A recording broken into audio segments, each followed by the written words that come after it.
They say the road doesn't appear on any map anymore, and maybe that's for the best. Locals call it Lantern Road, though no one knows why, unless you've driven it after dark.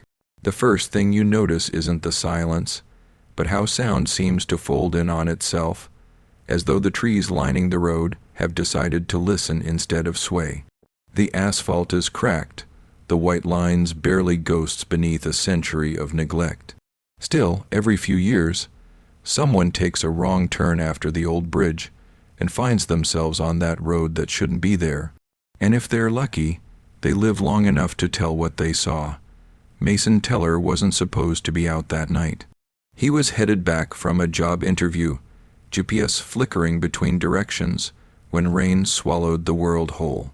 The detour sign appeared out of nowhere, pointing left, an old wooden one, letters carved by hand. He turned without thinking. Lantern Road. The rain stopped the instant his tires met the cracked pavement. The silence came next, thick and absolute. He felt something off then, something in the way his headlights caught fog that shouldn't have been there, how it curled in shapes almost human.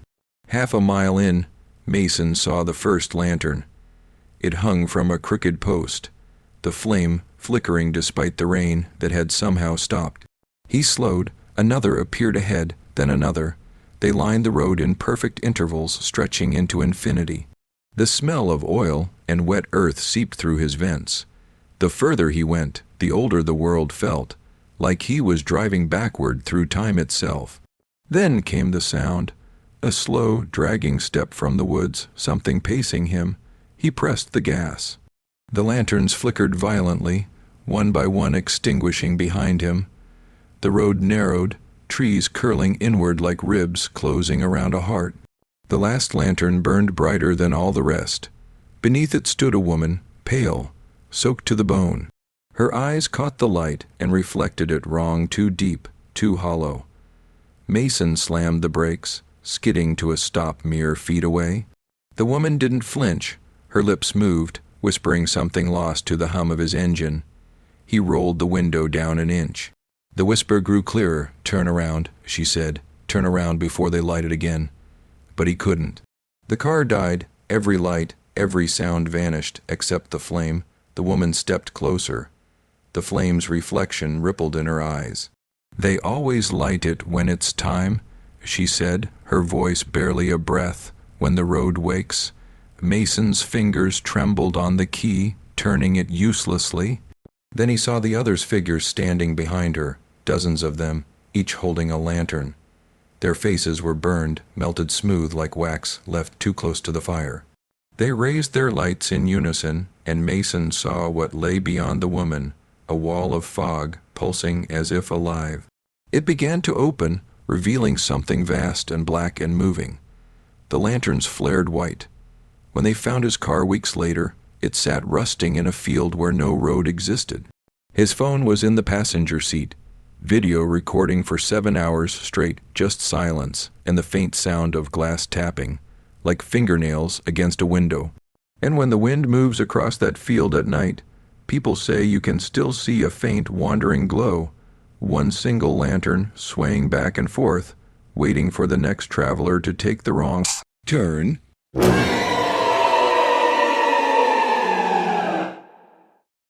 The song had no words, just a hum, a lullaby stretched thin over miles of forgotten pavement. No one knew who paved the singing road, or why it lay just beyond the edge of the old town of Merrow. Locals swore you could hear the hum if you drove slow enough, a sound that shifted with speed, tuning itself to your heartbeat. But no one drove there anymore, not after the incident with the boy and his father, when the car came back without them. Evelyn Grant didn't believe in ghost roads. She was a surveyor, hired to map out land for a new highway. The singing road ran right through the proposed route. She arrived at dawn, fog curling low over the ditches, the world painted in ash and silver. Her truck idled beside the first faded sign, no motor travel beyond this point. She ignored it, rolled forward, tires crunching over gravel. The hum began almost instantly, a vibration beneath her wheels, faint and musical, like a tune played through bones. She leaned forward, eyes narrowing, trying to locate its source. As she drove, The hum became melody, soft, haunting, too deliberate to be chance. It wove through the air, curling through the trees, resonating inside her chest. The road itself seemed alive, every dip and crack perfectly placed to create that eerie music. Then the radio turned on by itself, though she'd removed the fuse days ago. It matched the road song perfectly, harmonizing. Her breath fogged the windshield. The fog outside thickened, swallowing everything beyond the glass. She slowed. Something moved across the road, a figure, pale and swaying in rhythm with the hum. She braked hard. Figure stopped too, a child, barefoot, eyes closed, lips parted as if singing. Evelyn called out, voice trembling, but the child didn't respond. Instead, it began to hum louder, the sound deepening, vibrating through the car doors. The pavement cracked open beneath her tires, the lines glowing faintly blue. Her steering wheel locked, the car rolled forward on its own. The melody rose into a scream. She tried the door, stuck. The hum became thunder. Then, all at once, silence. The car stopped. Evelyn stumbled out into air that smelled of iron and rot. The fog pulsed in time with the lingering rhythm, and far down the road she saw silhouettes, men and women and children, each with their eyes closed, humming. She clapped her hands over her ears, but the sound wasn't in her ears anymore. It was inside her. Her heartbeat followed the tune, sinking until she could no longer tell which belonged to her. The road began to ripple beneath her feet, waves of black tar rising and falling. She screamed. The last thing she saw before the fog swallowed her was the child, smiling, his mouth stretching too wide. When rescue crews found her truck days later, it sat in the middle of a road that no longer existed. Just dirt, grass, and one long, winding ditch shaped like a musical staff carved into the ground. They never found Evelyn. But on still nights, when the wind slides through the hills of Marrow, the people swear they can hear her humming softly, beautifully, and always just behind you if you stop to listen.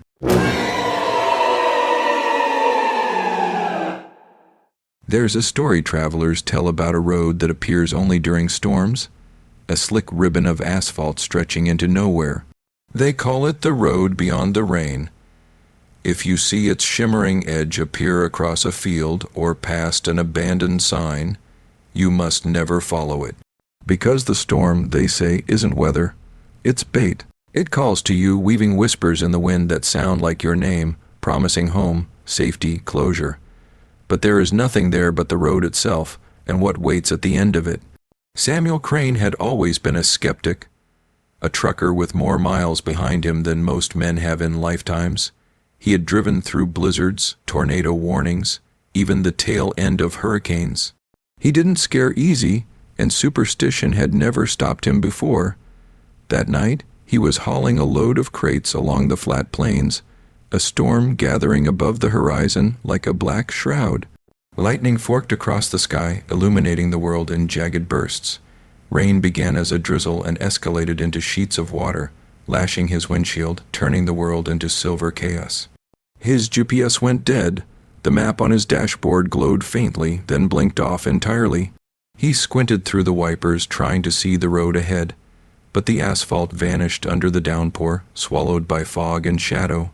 Then he saw it, a side road shimmering in the rain, perfectly straight, perfectly dry. No puddles, no mud, just the smooth black ribbon gleaming like oil. It shouldn't have been there. He slowed instinctively, gripping the wheel, heart thrumming, but curiosity, or something darker, pushed him forward. The first thing Samuel noticed was silence. The storm that raged all around him stopped abruptly as soon as he crossed onto the road beyond the rain. Rain hit the cab behind him, but not in front. The air smelled metallic, of ozone and something burnt, like electricity made flesh. The road was too smooth, the lines too straight, the shoulder unbroken by grass or gravel. His headlights cut only a few feet ahead, and still, the road stretched endlessly, glowing wetly under their beam. Then came the whisper, faint at first, almost drowned by the memory of the storm. A voice curling through the cab's radio static. "Keep driving, Sam." The hairs on his arms stood on end. Only one person had ever called him that. Only one voice lingered in his memory with this kind of intimate command. He blinked. Who? He didn't finish. The cab shuddered as if something pressed against the truck from outside. Lightning flashed, illuminating the edges of the road. Samuel squinted and saw them. Figures standing at the shoulder, dozens of them, heads bowed, soaked to the bone, but their clothes were dry. Each held a flare, though none burned. They swayed in rhythm with a hum Samuel hadn't noticed until now, a low vibration beneath the tires, almost musical. The road itself seemed alive, pulsing in tandem with the figure's motion. "Keep driving, Sam," the voice repeated, clearer now, inside his own head. A cold sweat slicked his back. The storm was gone behind him. Ahead, the road stretched into a gray nothing. Every mile marker repeated, cracked, weathered, and identical. No matter how far he drove, the landscape refused to change. Then he saw her. She appeared in the middle of the road, standing in the rain, that somehow still didn't touch her. Her hair clung to her face, her dress flowing but dry. It was her. The woman he had buried 10 years ago, the one who had been gone too soon. His late wife, Mary. "Sam," she whispered, her voice carried on the wind, though no wind existed. "You shouldn't have come." He slammed on the brakes. The truck skidded, but the tires made no sound. Nothing responded. The world had stopped except for her. She stepped closer, and for the first time, Samuel noticed the way her eyes reflected light like deep water, impossible and infinite. Cab windows fogged, the radio sputtered, now alive with static screams, screaming nothing, everything, all at once. He reached for the door, locked. The cab would not open. The seatbelt refused to release. The flares of the figures outside sparked, small points of light flickering like dying stars. Samuel's pulse raced, but no rational thought could penetrate the suffocating pressure around him. The voice in his head screamed again, "Keep driving." And then another voice, deeper, older, commanding, "You came too far, Sam, too far." Lightning ripped the sky apart once more. The vision of Mary's face twisted, her smile widening impossibly, showing teeth that glinted in the artificial light of the cab. The world outside melted into gray and black, shadows moving under the road, writhing and pulsing like water beneath a glass plate. Samuel tried to scream. His hands clawed the wheel, but the truck was no longer his. It moved with a mind of its own, rolling forward into the infinite stretch of black. The odometer refused to tick. Every mile marker repeated endlessly. He drove past the same cracked tree, the same broken fence, the same shadowy figures at the shoulder. And no matter how fast he tried to escape, the road extended before him, a corridor of nightmare with walls made of storm and shadow. And then the road opened, not physically, but perceptually, an abyss yawning beneath him. Shadows emerged from the asphalt itself, slithering along the surface like living ink. The figures outside raised their flares, flames growing impossibly bright without heat, illuminating the twisted shapes of those who had driven before him, silhouettes suspended between the worlds. Faces etched with terror. Mary's voice was closer now. "Sam, come to me," she cooed, reaching toward the cab. Her hand pressed against the windshield, and where it touched, the glass rippled like water. The cab shuddered violently. Samuel tried to reverse. The wheel wouldn't turn. The brake pedal sank like it had been consumed by mud. The hum beneath the tires intensified, resonating inside his skull. Time itself seemed to bend. The rainstorm behind him was gone, replaced by a silent gray void. The sky above was black, but not night, something older, heavier, infinite. The figures at the roadside began to move, gliding across the road in ways that defied human anatomy. They converged on the cab, their flares casting eerie shadows that danced and writhed. Samuel screamed. His voice bounced against nothing, swallowed immediately by the oppressive silence of the road beyond the rain. And then she was inside, Mary, smiling, dry and perfect. Her eyes reflected the abyss beneath the asphalt. She leaned close. "You were never supposed to follow," she whispered, "but now you're ours." The truck shuddered, and the world cracked open beneath him. Shadows clawed upward, pulling at the tires, the chassis, the air itself. Samuel's vision blurred. He saw dozens of faces trapped in the road, their mouths open in silent screams, reaching for him. The wheel spun in his hands, useless. The abyss swallowed the cab. Weeks later, locals reported a truck parked at the edge of the highway during storms, its lights on, doors open. Passing drivers swore the windshield reflected no rain, no storm, only gray void. And if anyone came too close, the radio would whisper softly at first, then louder, insistent, "Keep driving, Sam, keep driving." No one ever saw Samuel Crane again. Some say the road beyond the rain claimed him, joining the shadows beneath the asphalt. Others say he drives still, trapped in the stretch of highway that appears only when the storm is ready, his headlights cutting through the nothing, steering him toward the endless gray, and voices that will never let him stop. The storm passes. The highway is empty.